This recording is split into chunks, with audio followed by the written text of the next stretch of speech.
All right, we had a small snafu. I guess when I played the trailer, it caused the previous stream to be taken down. So I've created a new link. I've sent the invite to Ben and Patrick, and we will get started here in a moment. All right. What's up, dude? How's it going? Long time no see. I'm gonna it took me a second to notice that you sent this on Messenger instead of the Instagram. So I'm gonna send this on Instagram just so that maybe Patrick will see it there. I think that worked. Anyway, well, that was a bummer. Never had that happen, but oh well. Yeah, learning moment, dude. No, don't show trailers and shit. No trailers. All right, here we go. Back at it. I'm on the stream now, watching the chat. Folks, like do trailer reactions all the time, so I was kind of surprised.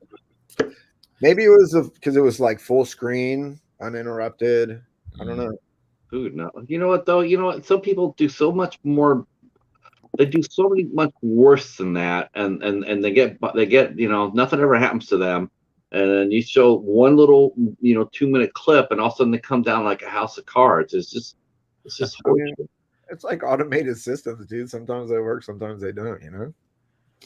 Just I'm gonna send Mary the link here. Yeah, thank you. I sent it in Instagram. Yeah, she has to get it through Facebook. Oh, okay. That's why. I don't know. It's just how she says she could open it, and oh wait, she's in the chat saying she's not feeling too good. Sorry to hear that, Mary.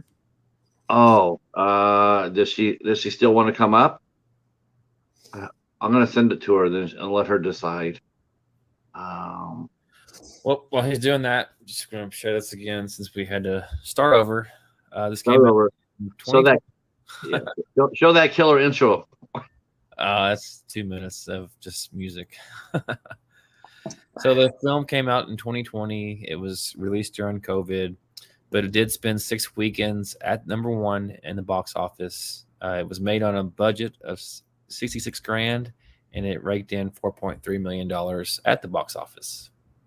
Did you say $66,000 for the budget? Yeah. That seems insane.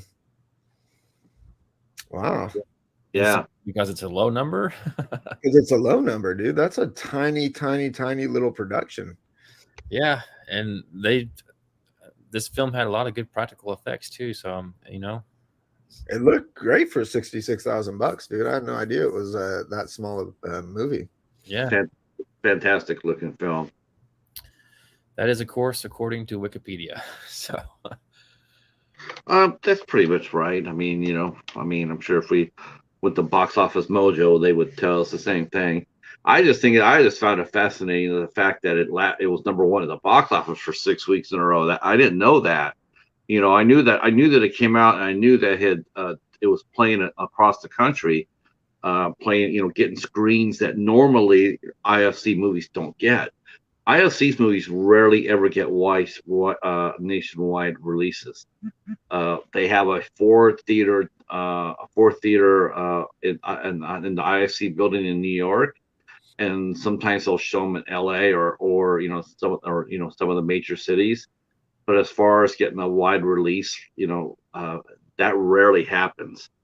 And I think the last time it has happened, I mean, I know you guys are gonna laugh at me saying this, but this even is happening to A24. They're getting more and more screens, but this is part of the reason why a lot of their movies, why they get the hype, their box office doesn't reflect it. But that isn't really a true case of how good the movie is or is doing. It just doesn't get the screens because we have 70 screens filled with Marvel. So it's very hard to get art house movies like The Wretched a really fair shake at the box office to really see how well they do. So were you guys familiar with the Pierce brothers? I wasn't familiar with their works before this. No. What other works do they have? Yeah, I was trying to see what that was. I did not know this. They're new to me as well. In fact, everybody in this movie was new to me. Yeah. I didn't know a single actor in this movie, but those are the movies I love. I love finding new faces. They did a movie called Smush in 2012 and one called Deadheads in 2011. I'm not familiar with either one of those movies. No, me neither. Deadheads was a horror comedy. Yeah. Now you know why it took them 8 years to get back to behind the camera. It's hard. It's hard.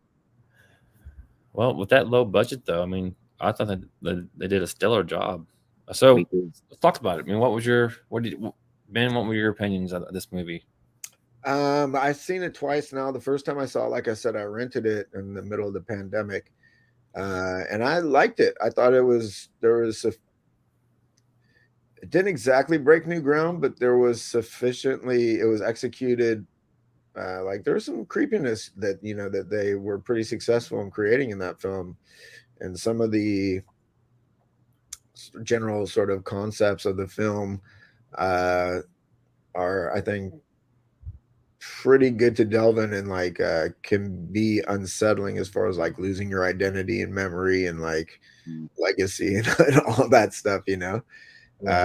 Pretty fertile ground. This time when I watched it, it's still a good movie, but it felt a little more by the numbers and a little more like it followed a lot of already sort of established tropes and stuff, but still definitely worth watching. I liked it. Decent film. Yeah, I watched it twice too. I was actually a little reverse of it. I was more impressed the second time I saw it, because now, when I watched this first time, I was really impressed, but the second one, even more so, because they did a lot of, like I said, it takes a lot to put me on edge because I've seen so many horror movies, but there are 2 or 3 moments in there that genuinely creep me out. Especially seeing from the eyes from the little, like, when Dylan saw his mom standing there with her neck all cockeyed and her fingernails were like, stretched out. And I'm just thinking how, like, I mean, they must have used practical effects for that, because the look on that kid's face looked very genuine, because he looked like he was about ready to piss his pants. It was very creepy and very effective. Yeah, we were talking before the stream started, but you had the only issue you had with the movie was the sound effect. Yeah, the witch had that chittering sound that came straight from Predator, and that's the only nitpicky thing I probably would have had them change, because that was a little like, yeah, come on, But that was her body creaking. That wasn't like her vocalization, right? No, I think that was her vocalization. Was it? Okay. Yeah, the chittering. Yeah. I mean, when they did the bones, it sounded like bones, like it was snapping and crackling and extending, and that was very cool. That was very cool. But the chittering sound, it did come definitely, sound like it was lifted from the Predator. Doesn't take away from the movie. It's like I said, it's a very tiny little nitpicky thing, but the rest of the movie is so good. I was really impressed with the cast. I didn't know, like I said, I didn't know any of them, and I thought they all did a stellar job. I liked the character of Ben. He was a little wooden at times, but I really liked the character of his friend. Was it Mallory? Was that her name? Yes. Yeah, I thought she did a good job. I agree with you. I think I definitely agree in the fact that he was definitely a little wooden in the beginning of the movie. But as the movie went on, and all of a sudden he starts seeing, and he, once he understands what he's confronting, then I thought he pretty much acted pretty much like how anybody would in his situation. Very animated, very scared. Very determined to stop it. Because he genuinely had a love, like his relationship with that little boy Dylan. I mean, he had a real genuine love for that little boy, and he was willing to do whatever it took to protect him. Which I thought, most teenagers, especially teenage males, you don't see that a lot of in movies. You don't see the teenage protector. Dylan was the neighbor's son. Is that right? Yeah. That was another thing that I thought was pretty good about this, because a lot of times movies won't actually do anything to kids. You know what I mean?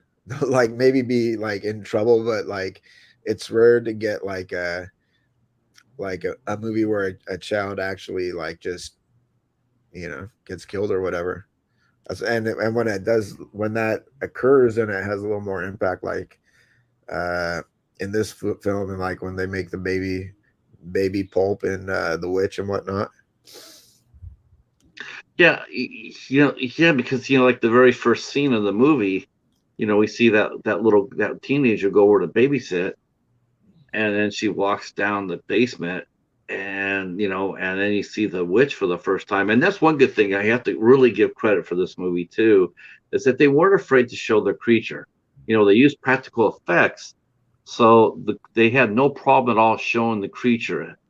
And we see the creature right off the bat within the first 5 minutes of the movie. And it just took me right into it. And then you see her kill you see her eating that little girl. That was just like, holy crap. Yeah.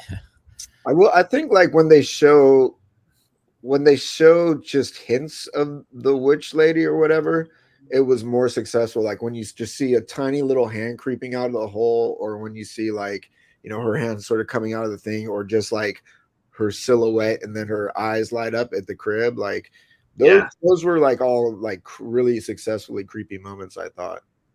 Yeah, I'll go with you with that too. The crib scene was really like, yeah, because you see those figures coming through the crib like that. Yeah, I was like, ooh,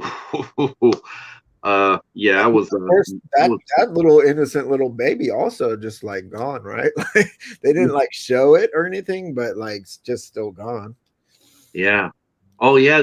That's one thing they did not do in this movie, which I mean, that's that point. I wonder if anybody, I noticed that at the end, when they're doing their great rescue, um, was they were not successful in rescuing the little baby. That was interesting. I thought, they're gonna go balls out and be heroes about it. They're gonna get the little baby, but they were a little late for that.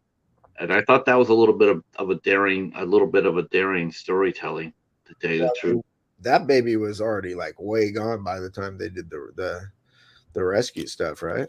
Yeah, I thought it was cool how this witch had the ability to make people forget stuff, which kind of plays into the twist ending at the end. But I don't want to spoil it for anyone who hasn't seen the movie. But that was a neat take on a character for me. How she could whisper into your ear and then make you forget stuff, or as these kids go missing, their parents or their guardians forget they even had these kids. So that was a neat aspect to the movie, in my opinion. right. Because it by doing that, it kept everything, like there was no outrage, there was no concern by anybody.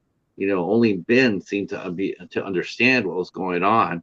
Yeah. And that was really good, because who are you going to tell? I mean, who are you going to tell? Like, well, the baby's gone. Well, what baby? I don't have a, like when he says, I don't have a son. Yeah. I mean, And how do you?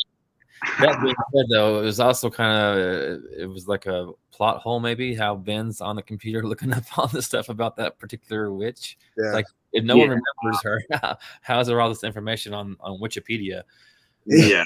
yeah, yeah. And the very, yeah, I agree with you on that too. I mean, the very first thing he's reading, the very first thing he's doing, and he putting the salt around the house.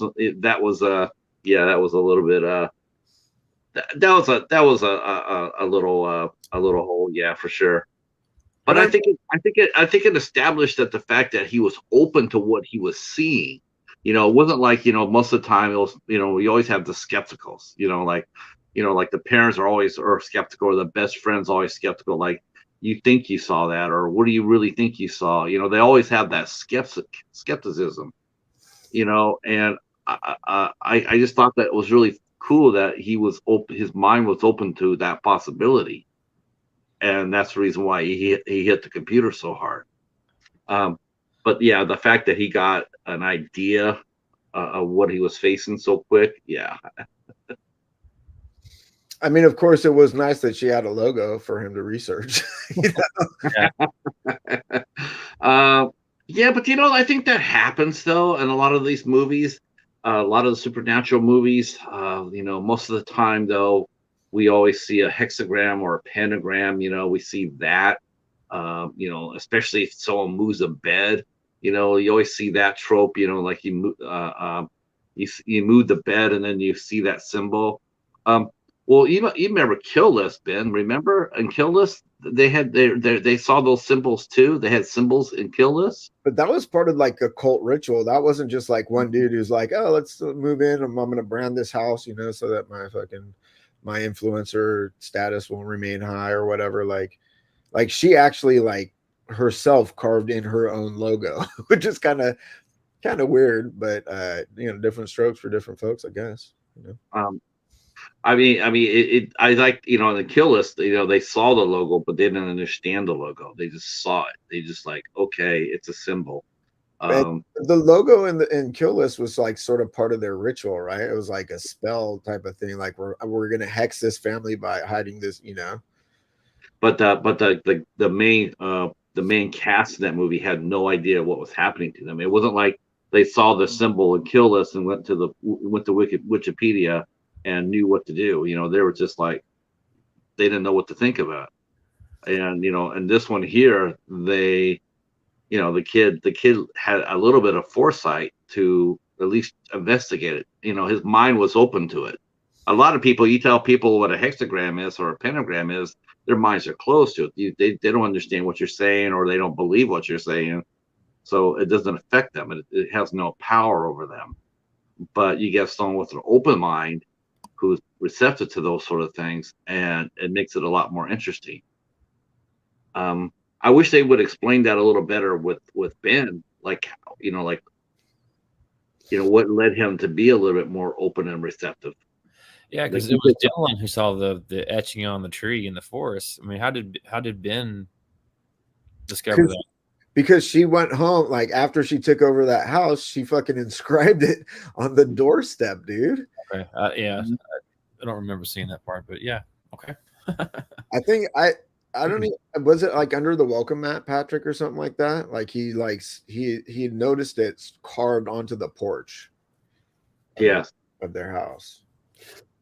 Is it when he's outside in the dark looking with his flashlight for that what he thinks is a raccoon or something, and I think it's when he goes to talk to the dad about Dylan, and then his dad doesn't know who he is, and then he's like, oh, there's that chick's logo. Okay. Right. I thought the lead actress who played Abby was really good. I thought she played the witch part. I thought she was very good. Especially in showing her, like when the dad got home and there's mom and the little boy, and and there's mom with a dead deer on the truck, and the dad's like, what is that? And she's going out there to start carving it. I thought that was she's sort of like I guess also she started out in the movie as sort of like a very cool, edgier like mom, and then when she got taken over, she became a more traditional style person, like with a sundress and shit. You know what I mean? Like, so it was interesting for them to see how they just sort of like, because we don't really know her for shit, so they have to do some kind of subtle thing to differentiate her identity from the witch's identity or whatever. So was the witch just looking for a new host? Because in the beginning, it's like 15 years prior, right? It shows you how the babysitter goes downstairs and sees the mom eating her infant, and then the guy slams the door and you see that mark on the door. So are we to assume that the witch has been trapped? Did they give like a date for that? The first scene happened in 1985. Yeah. And then it picked up from five, in the opening scene, it has Ben, he's in the water. And then they flash back to 1985. And then after that, then 5 days ago, And then when we catch up with the present is when we see Ben in the water, and then that caught us up to the present. But yeah, that and the witch, like able to distract, like the dad wants to do something, and then like she took him into the bedroom, and just that was her way of distracting him. It even almost worked with Ben's dad, but Ben's dad, he was actually pretty strong-minded and strong-willed as well. He really didn't fall into her trap either. Later on, when his girlfriend when she got possessed. Yeah, that was a cool scene. So what do you think about the witch when it's like clawing its way out of Ben's dad's girlfriend? That was a pretty cool effect. Yeah, definitely. It's sort of like the same call back to earlier when she comes out of the deer, right, or whatever that was. Yeah, yeah. I'd show it in the trailer, but I don't want to get kicked out again. Yeah, we'll be cursed. I was wondering how the hell she got inside the deer. I mean, she's got magic witch powers, dude. What do you mean? She can wear people like suits. She's in the forest in the beginning when Dylan and his mom are hiking and stuff. And she's trying to lure Dylan to that tree with the hole and stuff, and then they end up going on a different trail. So I'm assuming she possessed the deer so that her mom or Dylan's mom would hit the deer, and they would take it home with them. So that's a lot of faith that she would do that. That's some like 3-dimensional chess playing she's doing. She's like, I know if I get hit, it might hurt for a second, but this Burning Man chick's gonna take me home and try to butcher me, so it's worth it. That's you know what? Paid off, or gamble paid off. Let's just say that. When you saw the tree, in the forest, Dylan saw the tree in the forest, and he was being called to it. Did it remind you just a little bit of Sleepy Hollow on a much smaller scale? But did it remind you a little bit of that tree from Sleepy Hollow? It was like less twisted, but just the concept of like something inside of the tree, But then it was also, oh shit, David's like, fuck you guys, I'm out. The witch took over him. She's possessed him. Damn, dude. I hope he remembers us. Oh, there he is. Okay. Oh, okay. Sorry, my screen just started spinning all of a sudden. Do you know who we are? You're Patrick. Yeah. Your name again? Yeah. Mary? Who's this guy? What's going on? Oh, my ear's bleeding. Fuck. No, I'll get it now. I forgot we're talking about Wretched. The one thing that was weird about the tree was when the kid sees it, and it's like a pretty spooky scene, because there's like, it's kind of like his mom, but kind of not, and you see the creepy hand.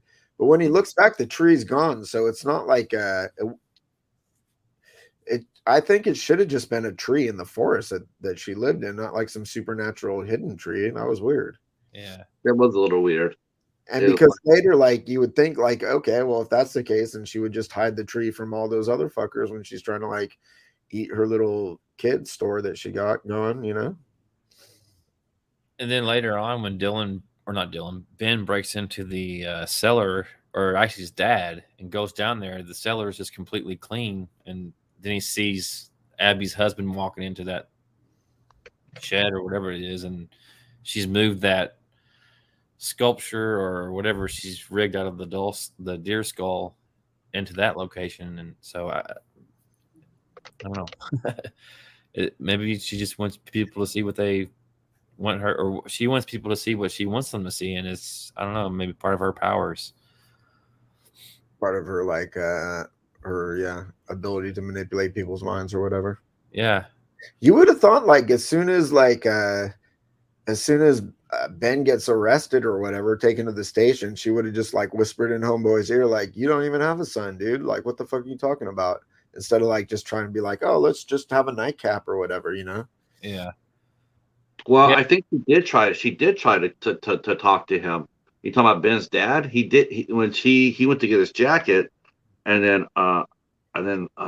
Sarah standing there, and she, she was talking to him after even after she got slashed, and Right.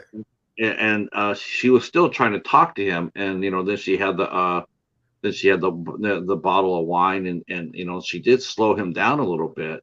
But she But did. She could have stopped him if she would have like whispered into his ear and made it all bloody and shit, and just made him forget. Right. well, she did. Remember, she grabbed him and she pulled him in, but he pushed her away.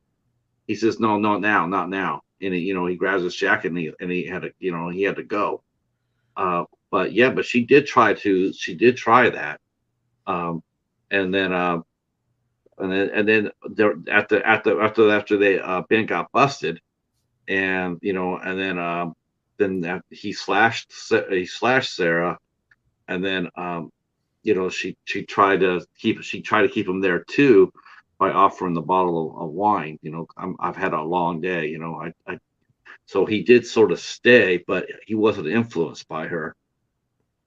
It was really interesting that both males, even though they weren't necessarily, we didn't think that they were influenced, but when we find out that they had been, Yeah. that's what really got me too. I mean, they had been fighting this all along, but they had not known it. And then they go back, because if you go back and if we watched like when I watched it the second time, it was sort of like The Sixth Sense. There's a lot of scenes in The Sixth Sense that you don't really pay you think that she's just dealing with Bruce Willis, but then you go back and you see that how he was separated from her. And same thing with this movie when they did a flashback with the little boy Nathan, and you've been thinking that they've been talking to Ben all this time, and they were talking to Nathan, but neither one had any idea because they had already been bewitched, but we don't know how it happened. I think that's like one of the things that felt a little tropier this time around. You know what I mean? Like, because it did feel kind of Sixth Sense. First time I watched it, I was like, oh, okay, I was just on board for whatever. I was just engaged in the story. And this time, I guess, because I'd already seen it, I was like, I guess, but like. But the thing is, so The Sixth Sense, though, I mean, I think there's certain things in The Sixth Sense that really did play, that you knew that he was dead. I mean, I remember seeing this for the first time and I didn't know anything about the ending, but I'm sitting there watching it, and you instantly knew there was a disconnect. You knew that person wasn't with that person. It was so obvious. And but this time I didn't see that coming. I didn't see that coming. I didn't see the little brother, being, because not at all. I would say, I mean, we're discussing them, but it's got to get spoiled. Sorry, guys. Yeah, that's us. But I mean, like, I would wager that The Sixth Sense, like, most people didn't realize there was a disconnect until the end of the film or whatever. You know what I mean? That's why it was so successful. But I would also say, like, they spent a lot more time laying out, like, I think that's what it made it more impact because they had sort of like set the groundwork throughout the entire film a little better.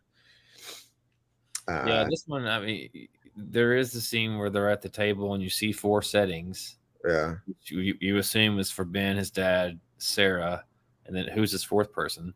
And then there's the Connect 4 on the kitchen table too that, later on we realized he was playing with his brother, but that dude made hella chili dogs too. That was way more than chili dogs for 2. Yeah. Yeah. Yeah, you know what though? But the thing what it was like when you saw that Connect 4, like I'm sitting there watching that, and I just thought, like, the first thing I thought was, how cool is it that the son is playing the dad a game like that? Yeah. I had zero idea. I had no idea at all. It just completely surprised me when they revealed that. It was just like, because you hadn't seen any interaction between Ben and the witch. I mean, she hadn't even got her hands on him. Yeah. Like, so when did it happen? The dad, when did it happen? Which I think that by them hiding that made it more effective. I just thought it was cool. There's 2 growing guys, they're eating food. The dad's trying to connect with his older son. And, I had no idea. He was trying to connect 4 with his older son. But it happened to Ben before he even got to where his dad lives. I mean, he's on the bus, right? And he's dreaming about being underwater and stuff. And the woman's like, "You've got a talent," or something like that. And you realize that later on, it's her talking to Nathan and not Ben. But how come Ben's already under this witch's spell and he hasn't even made it to where he's going yet? I really like that mystery. I really do. I really like that mystery. Or it's lazy writing. Yeah. No, I didn't think it was lazy at all. I thought it was really, actually, I thought it was really creative, because here we go. You're already thinking that, here's the hero, here he is, he's doing all this and doing all that. And then you find out later on that even though he's doing his very best, that he's already been touched, and we don't know how or why. And that really makes you sit there, and that's what I was sitting there after watching the movie. I'm sitting there going like, when did it happen? How and when did it happen? I think basically, I don't think it happened before he got on the bus. I think it was a little sloppy writing, because they manipulate the viewer in such a way that, there's no, it's not telegraphed, because it's not even, the groundwork's not set at all for that little twist or whatever.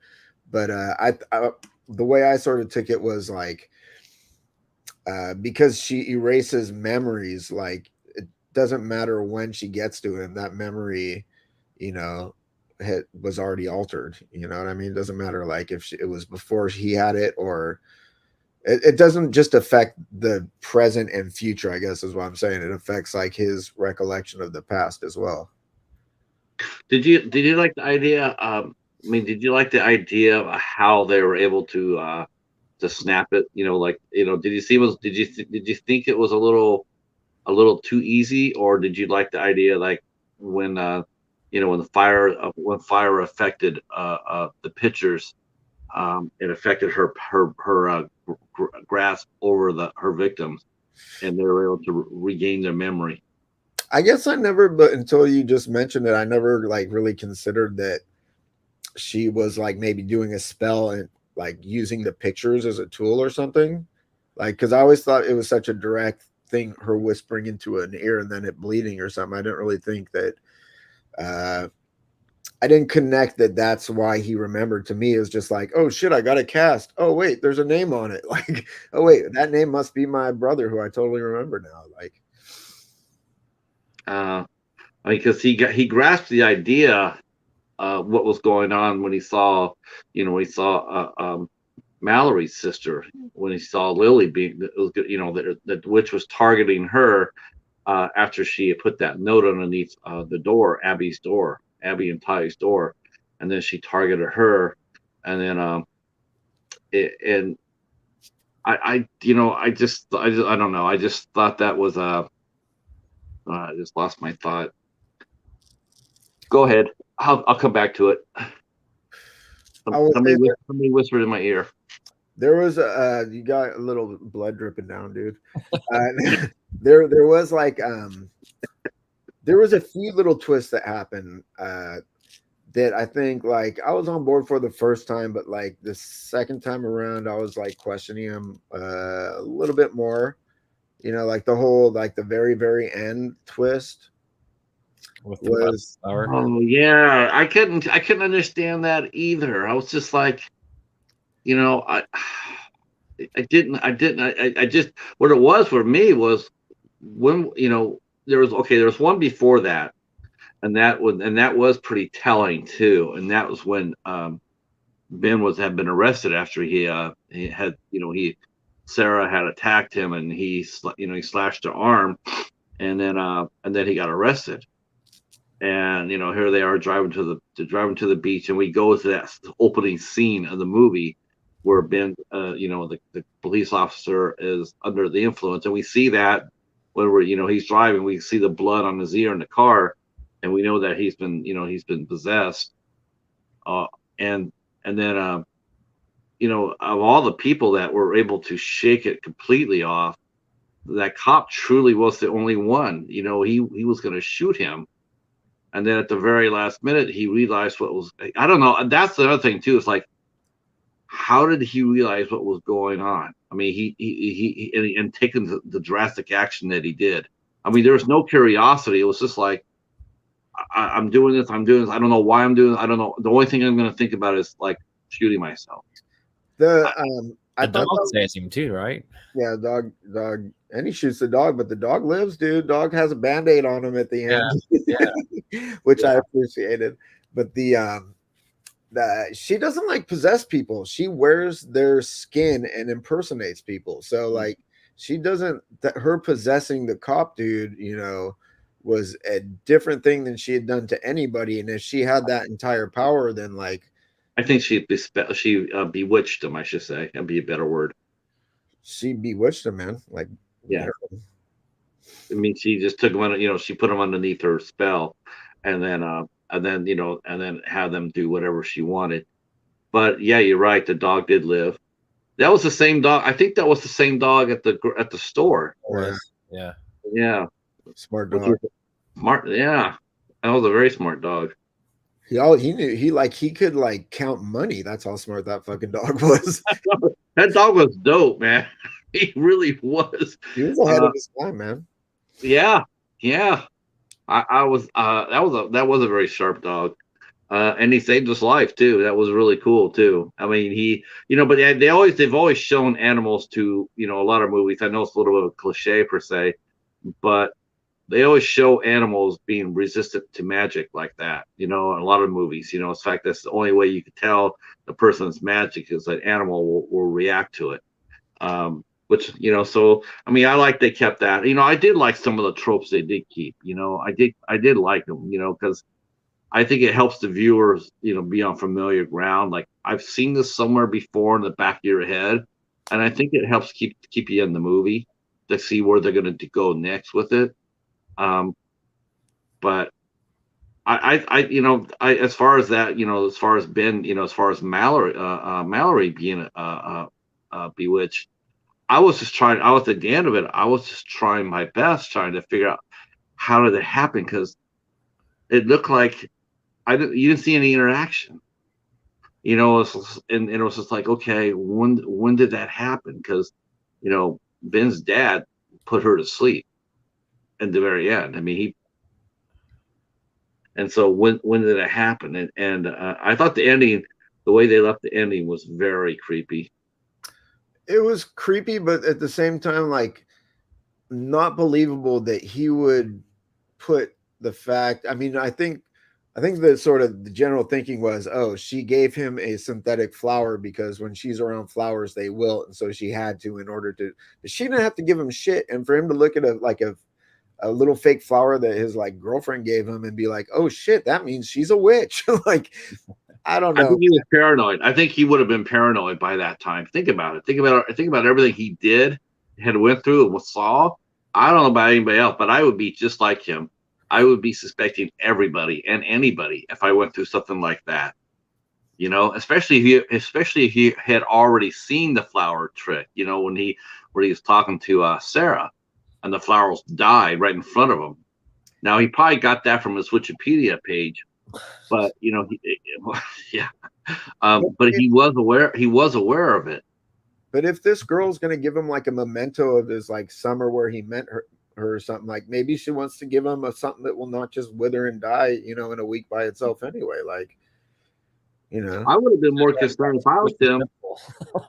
I would have been more concerned with the fact that not because he left three little girls with her. I would have been more a little bit more shaken the fact that you just got done swapping spit with her, and you had made physical contact with her. I would be more concerned with that. Like, okay, what did I just get? What did she just do to me? More than just thinking about, oh my God, she's got three girls on the boat. I think it would have been more interesting if they would have had him, realize about the flower, and then look in the mirror. Look at him. He look in the mirror and make sure that he's still himself. Also, why did she at one point he's like, oh, watch out, she's gonna get Lily, and she's like, who's Lily? So she doesn't know who her sister is, and then later on she's like, where's my fucking sister? What did she do? Did she like? Well, I think Ben told her. Ben told her, and maybe he even showed her a picture because remember he did grab the picture of the of them. He did grab it after from the witch's house. I think she was it was down in the basement. That's I, how he knew he was down in the basement and he saw the picture of Mallory and his sister. That's why he called her and said, "Hey, your sister's the next target." if someone showed me a picture of me with some kid and said, "Dude, that's your fucking daughter or whatever," I'd be like, "What in the holy fuck? I don't give a fuck how long I've known you or how like that's some weird ass thing, Like I don't know that I'm gonna be skeptical like from the get go. Someone just all of a sudden out of the blue was like, "You have like a whole kid and whatnot. Like, here's some picture I took of you or whatever." Mhm. Like I wouldn't seeing a picture of me with a person doesn't convince me that all my memories are deceiving me or whatever. You know what I mean? Yeah, I think up to that point, because I think Mallory because she liked him. I think that it's sort of a cliche per se, maybe, but she really liked him, and so I think that she was more open to what he said. Like she went over there and wrote that note to Abby. Didn't know who Abby was, but still felt strong enough that she was going to go ahead and be a smart ass and write a note, slip it underneath the door. I mean, I don't, who does that, right? And why would nobody really does that, but she did it because she liked him and she wanted to show that she did like him.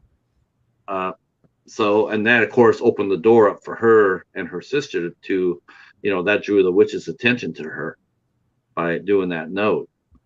It made them a target. The witch was pretty vindictive, though.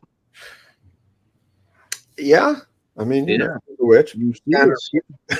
standard witch vindictiveness. Yeah, she was. Yeah, she wasn't just. She was. Like what you do to me, I'm going to do to you. That was actually because a lot of times you don't see that necessarily. You see like a grand plan or something like that, or the witches focus on one particular target or anything else like that. But this witch, she, if you bothered her, she was going to shy away from that.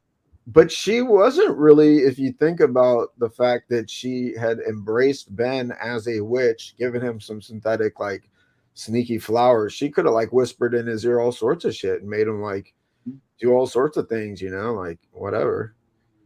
She has the Yeah, power to make cop shoot himself, like though, I think she evolved, is what they were pointing out. She had evolved. Her behavior had like she was covering herself much better because like when like maybe she had been living in the woods for 35 years, like you said, maybe she'd been going from deer to deer.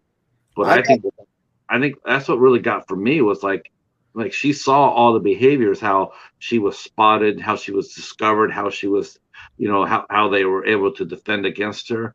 I think her herself evolved. She knew that she couldn't be around any dead plant or any plants, otherwise they would die. And who knows, there might be another Ben out there who knows what that means. I think it was just her being smart. I got the feeling like she was ancient.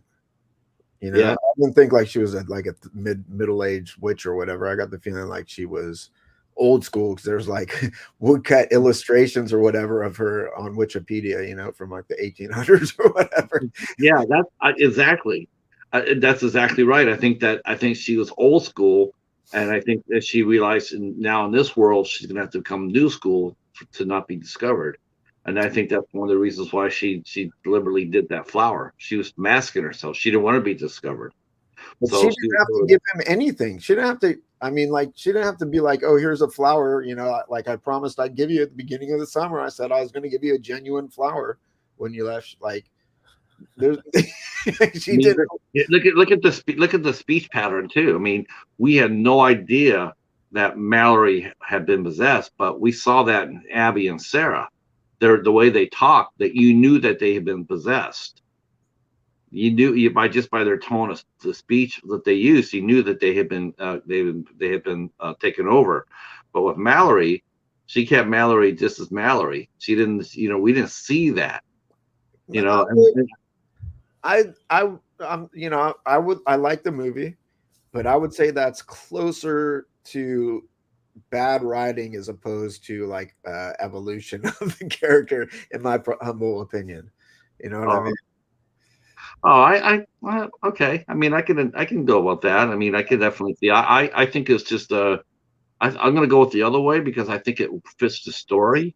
You know, it did. It fits the story that she was ancient, but she was adapting. She would have to adapt in her environment.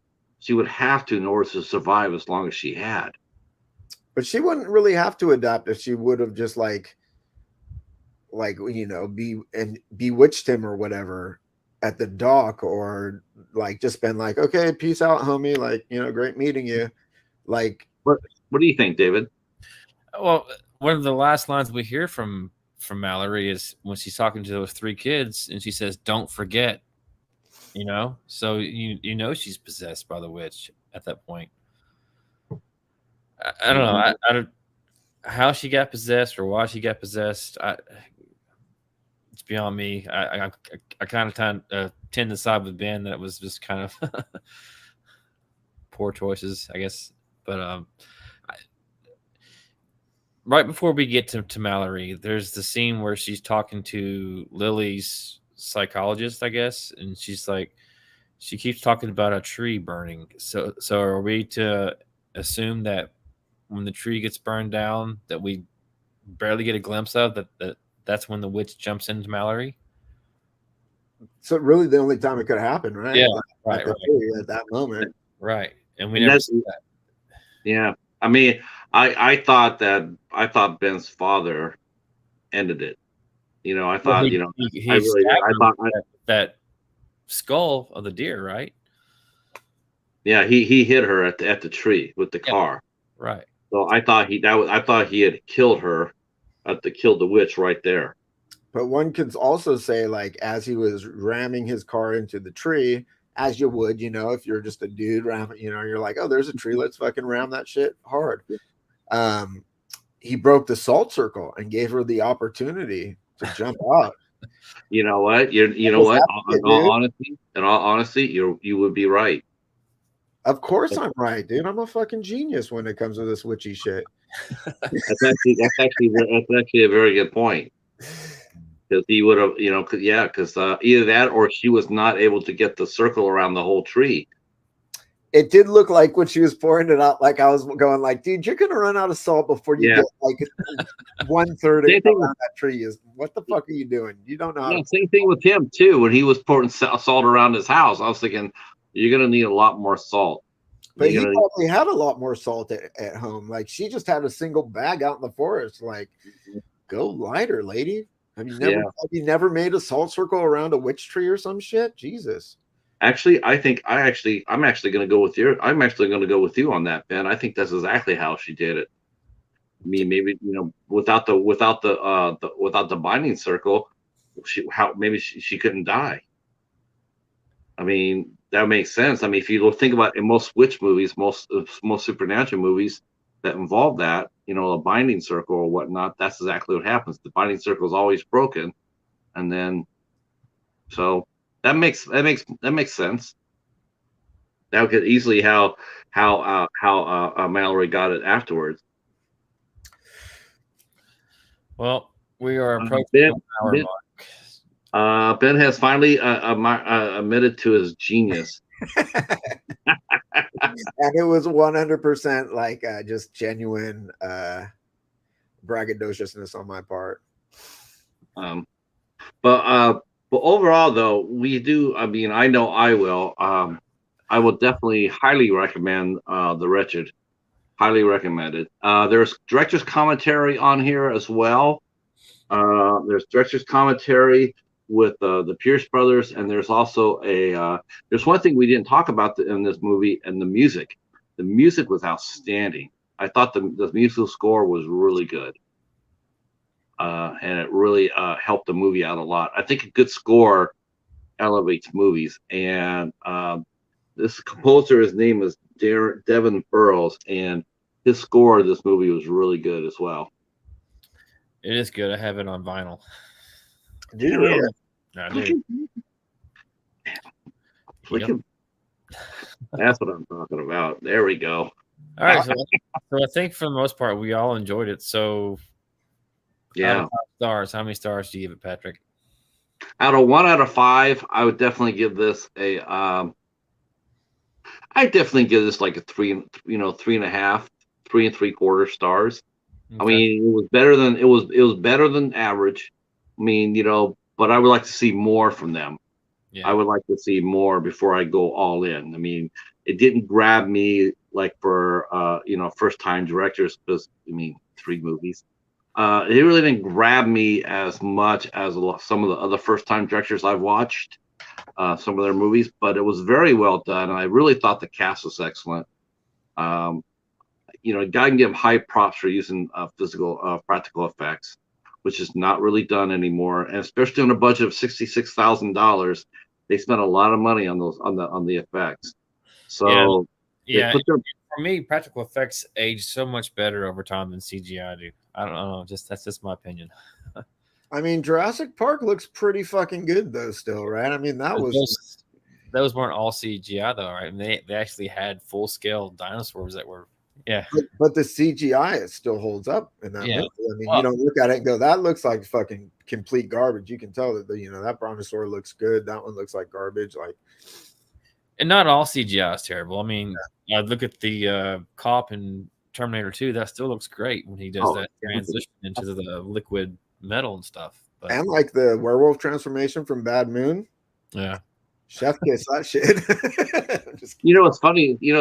I know I'm going to say something completely blasphemous, but I'm still going to say it anyway. But I just recently rewatched the transformation scene of American Werewolf in London, and I'm watching that, and I appreciate it for what it is, and I'm still amazed by it. But yeah, I mean, you see that, and definitely it makes you wonder what they could do with it today, practically. It was a genius. But the time is a merciless master, and yeah, and it didn't capture my imagination like it used to. I see it now, and I see some of the like, okay, I wish this could have been, I wonder, it made me wonder what they would do with it today. I'm gonna go out on a limb and say the American Werewolf in Paris blows the fuck out of American Werewolf in London as far as werewolf effects go. I couldn't even get it out. God damn it! I tried. That was pretty bad. Well, you know what? Now the part of the show, David, is practically this is what I really get excited about. Especially with Ben, because Ben delivers too. But what are we going to watch next month, Ben? Since hold on, I need to hear Ben's score. What would you give the movie? Oh, I'm sorry. I give it 3 to 3.5. You know what I mean? Like I maybe would have done 3.5 the first time I watched it, maybe 3 this time around. I think it's pretty impressive. If the budget was 66, I googled it when we were talking. IMDb estimates it at twice that, but even at twice that, I mean. It's looked like a much bigger budget than I think they probably had, and definitely worth watching. I think, like I said, there was some tropes and some things that had been done. It didn't feel like it was breaking new ground, but it felt like it was executed pretty well, and there was definitely some. They did some creepy stuff there pretty successfully, I thought. Yeah, I would give it 3.5 stars too. Again, we don't get a lot of adult-oriented witch movies, which I appreciated with this one. Some of the writing was a little lacking in spots, but as an overall movie, great practical effects. It kept me entertained and engaged the whole movie. So 3.5 stars for me as well. Another IFC night, Mary Wilson in the chat, she gave it 3 stars. Yeah, I gave it 3.5. That's and I think IMDb gave it 3.6. So I mean, we're now IMDb is out of 10 though. So is that a 10? Oh, sorry. Yeah, but you know what? We don't really pay any attention to IMDb because That's the least. That's the last place you go to actually see what a rating of a movie is. It truly is. I think Rotten Tomatoes might be the last place. What is? Rotten Tomatoes might be the last place because that's just like a pass or fail, and there's so much more nuance of films. But usually, both of them are a good indicator of a general consensus of a movie. You know what I mean? You know what? I don't really ever, I don't, I rarely have ever, I can tell you the one, I think I've told you this, the one time I ever went and saw a Rotten Tomatoes 100% certified fresh was a Ghost Story. I could not get that thing out of my Blu-ray player quick enough. That thing was horrible. Oh no, I was thinking of Ghost Stories. No, Ghost Stories is excellent. Yeah, I was gonna say I thought you liked that one. No, I love that movie. No, a Ghost Story, and it was just absolutely just terrible. And I don't pay attention to IMDb when it comes down to a movie score. There's too many trolls on there. They dirty it up. They clog it up. You really can't get a true indicator of how good of a movie is. Unless you talk to us, then we'll tell you if it's a really good ISC movie or not. I mean, we're clearly the sort of defining factor on if a movie is good or not. That's right. Tell him, Ben. Now can we ask what Ben's going to pick for us? What's next? Yeah, there's a lot of good ones. I'm gonna go with Hunter x Hunter, man, because I think it's a movie that people don't talk about.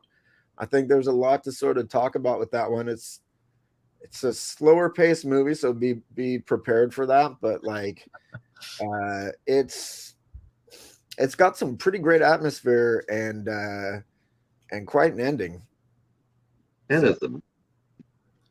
I liked it quite a bit, and I've only watched it once, and I'll be interested to rewatch it and discuss it with you guys. So that will be on October 30th. October 30th. Whoa! Before Halloween. For Halloween. Huh? Holy shit, dude! Dude, you picked a hell of a movie to put on before Halloween. That's like All Hallows Eve. So next month on the 30th of October, we'll be all over with Ben and Guy Gann and Gamera and the rest of the boys for Hunter x Hunter. I don't know if that's I don't know if the ISC movie or if that's Saturday night in their house, Ben. The Hunter x Hunter? Yeah, because the boys are always hunting for the pizza. It's not mutually exclusive. I mean, I do a lot of murdering in my apartment on Saturday nights. So you do. There's how many pizzas have you killed? Do you think? Countless. It's like you can't really count them. But what about the boys? I've killed about 30 boys. No, I'm just kidding. No, I'm talking about.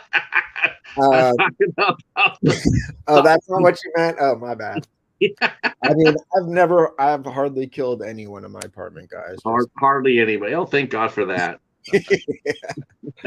Don't look in the blue drum. Let's just get past this. What's that horrible smell coming from your apartment? I was cooking meat, guys. I hope you guys. I'm really glad, David. I'm glad you picked this movie out. This is one I've been really curious about, and and Hunter x Hunter as well.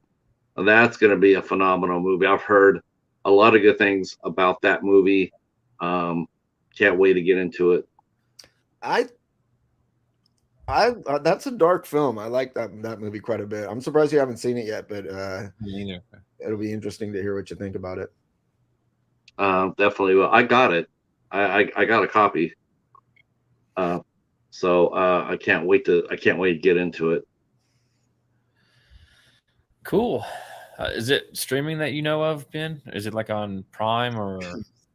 I'm not sure. I have that's another one that I had rented on Prime during sort of the pandemic times, and I got the media book of it not too long ago. I'm not sure if it's streaming anywhere else. Okay. Mary, let's see. Mary says that Ben's floor is plastic covered. And Jennifer says, I want to pick Inhumane Witch for my turn. That's a really cute movie, by the way. That movie's hilarious. It sounds adorable.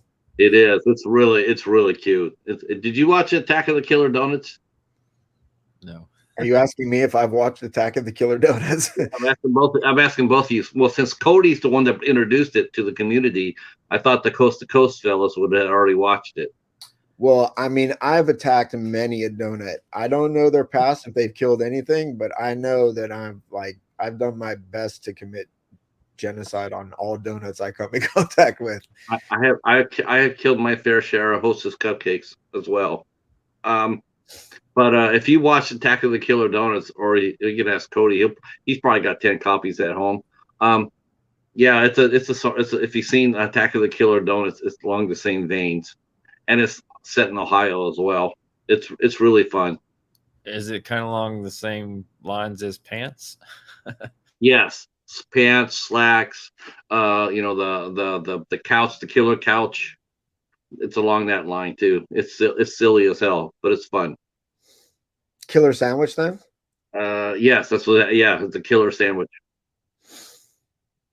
It's a sloppy Joe sandwich, actually. Oh shit! Remember, like that sloppy Joe hamburger helper glove dude? Is it that guy? You know what? It should have been. It should have been him. But no, they did the usual trope of having a guy in space, and he gets hit by his lunch falls to the ground. He gets irradiated, and then he turns into a giant sloppy Joe, and then he lands on the planet, and then he proceeds to go around eating everybody. He actually turns into a kaiju size being at the end of it. So, oh dude, I think David went to eBay to go get it. Dude, David had enough of your bullshit. He's like, fuck that movie. See, he's spinning again. Well, yeah, you'll be spinning again too once you watch that movie. That's for sure. That's no lie about that. So Hunter x Hunter, didn't that one has I think that one has, isn't that the comeback of Devon Sawa, right? Because he hadn't been in a movie in a long time. He is in that. I'm not really too familiar with him or anything like that. So every time you mention Hunter x Hunter, people say his name, but like, what's he super well known for? Was it the Devil's Hand or Idle Hand? I think Idle Hands. Okay. Yeah, I think he did that. Was that dude? Yeah. Okay, he's all grown up now. Yeah. I think he also did. I think he also did the Fanatic with John Travolta. Was that Final Destination too? Is that dude? You know what? He might be. It might be. You know, I think you're right. I think he was in Final Destination. I know Carr Smith was, and the guy who plays Stifler. The guy who plays Stifler. Tony Todd, Sean William, Mary Elizabeth Winstead was in one of the sequels. Yeah, she was in 3. Yeah. I guess David's not going to come back. Come back, David. Come back, Shane. Come back, Shane. Yeah, Devon Sawa. I didn't actually really recognize him. Like, so he must have done a pretty good job in acting in that. Yeah, I know that he did. I know he did that John Travolta film. That was actually a pretty decisive film too. He did David. You know what? I think David forgot how to come in. If he's out, he forgot how to come back in. I think he's been bewitched again. Well, you know what's going to happen. Like if we just leave the studio, this stream's going to just keep going until next month. I know. Why don't you show us what you know what? What do we talk about this though? Now we got a captive audience. Did you see the trailer I sent you for that Godzilla fan film in November? Did you send it recently? Yeah, it was Godzilla versus Gigan Rex. I have not watched that. I saw that you sent me some stuff on Instagram, but I have not checked those messages in a few days. Oh my gosh, yeah. Well, I sent you corgis too, so if that helps. I mean, corgis always help. They made a Hallmark movie about corgis. I mean, they should make all sorts of movies about corgis. Hallmark and Hallmark made a movie about royal corgis. I mean, why wouldn't you? And if I find a copy of that, and believe me, I'll be looking. That's so you. I'm sending it to you, and you got to review it. I mean, they're corg, dude. A big lump of knobs. They got the juice. David's saying that his ears are bleeding. he got bewitched. Well, he might never remember to end it. I don't know. Maybe you need to contact Sam, David. Let's see. Sean's saying they should do Corgis in the Hood. Part 2. Yeah. I watched that. Hell yeah, man. I'm sure How about Dahmer and Corgis together again? I would like to see, like, you mean like a corgi murdering Dahmer? Dude, that would be tight. Right, you have Netflix, don't you? Did you watch the Dahmer series? No, I'm going to. My brother told me to watch it too, so he gave me his password, so I got to watch it. But now that I got a captive audience too, I will say this: that the Midnight Society will be coming on at 8:00, and we're going to be talking about John Wick 2 tonight. Thanks, David, for letting me say that. I can shout myself out here for a minute. So yeah, we're going to be talking about John Wick 2. Do you ever watch that many adventure movies, Ben? I never asked you that, but do you watch action and adventure movies, or are you just looking horror and kaiju? I watch some. I've definitely seen all the John Wick movies. I don't collect any genre except horror anymore because, like, I mean, you got to choose your battles, man. Like, I don't have the space to collect every genre of film, even if I like them. Right. But I've seen John Wick. I saw Top Gun, the new one. Oh yeah, waiting for that to come out. I'm hoping that one makes it to the library. I'm hoping that it makes it soon. See, that's where I get all my recent releases at.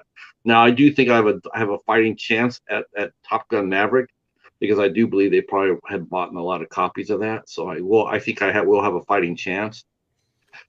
But if I have my way between Top Gun Maverick and Vespers, I'd rather watch Vespers. Oh, he's back on my phone.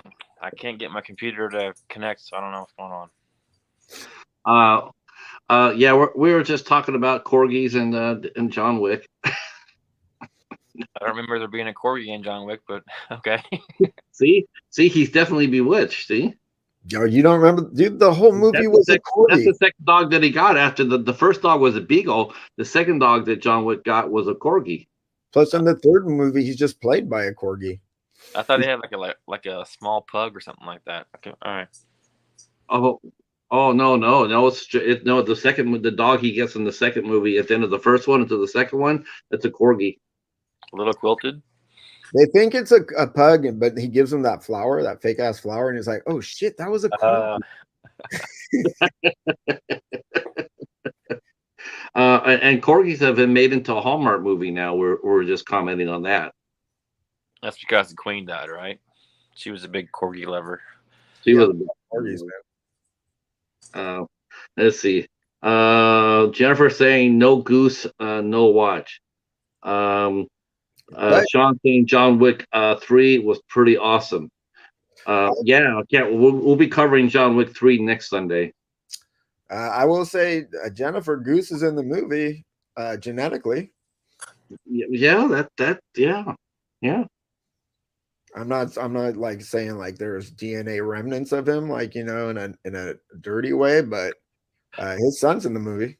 Yeah, his call sign, if I'm not mistaken, it could be, but I thought, isn't his call sign Canadian Goose in Top Gun Maverick? It is. That's why all his dialogue is just him honking.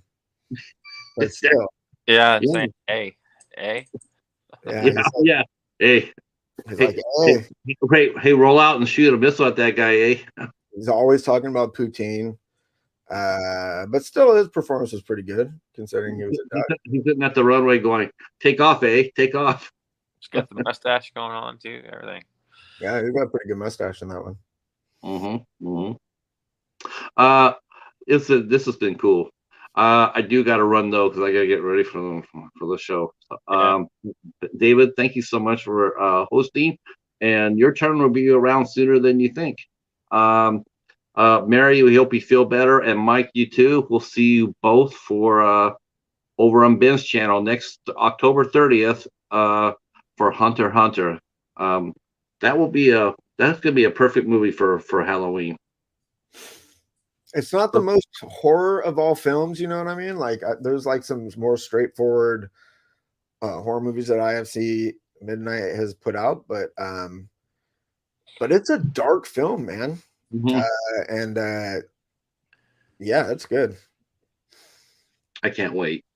Yeah. I can't wait for it. I'm looking forward to seeing that one. I haven't seen that one.